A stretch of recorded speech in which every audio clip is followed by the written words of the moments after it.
Yeah guys, kasi yung isang araw, ayan din na yung mga kahoy. Putol na yung mga kahoy. Ayan. Nagkaputol-putol yung kahoy kasi umulan. Tapos naging ice. Sobrang bigat niya sa puno. Ayan. Nangaputol yung mga puno namin. Malaki ba naman ang sanga? So delikado talaga, lalo na ditong cotton wood tree kasi napaka brittle niya, sobrang fragile ng kanyang, hindi siya pwedeng nasa gilid ng bahay mo kasi uhulog yung mga ganito.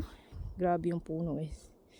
Maghanap tayo ng pangbuna ng ating aso pag magbadlongon. So maglakad ako dito instead sa trail namin, dito na lang ako maglakad sa may beach. Yan ang putol yung kahoy dyan.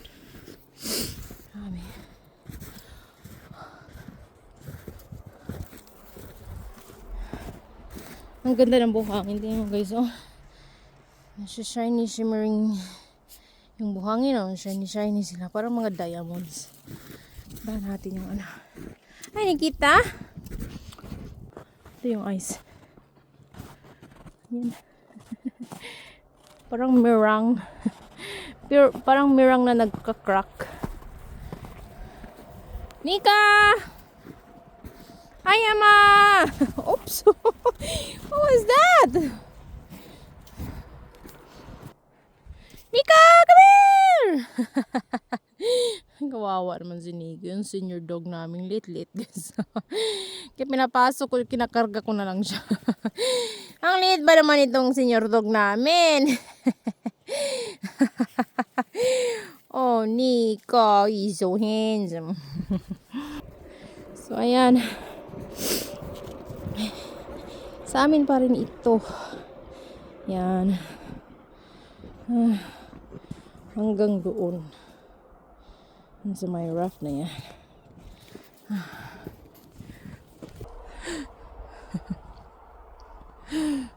Hi, Linizes!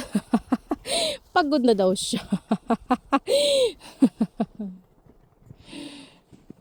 Ano yung pinagkakabalahan niyo dyan? Ay, Linizes! Ayan o.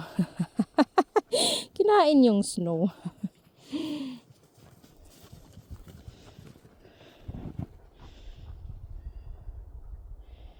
Hi!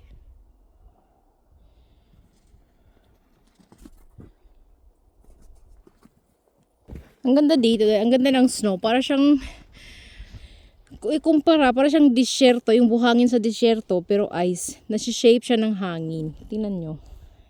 Ang ganda yan, oh.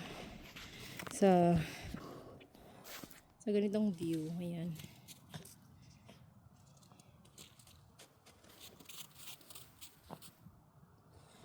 Ang ganda niya.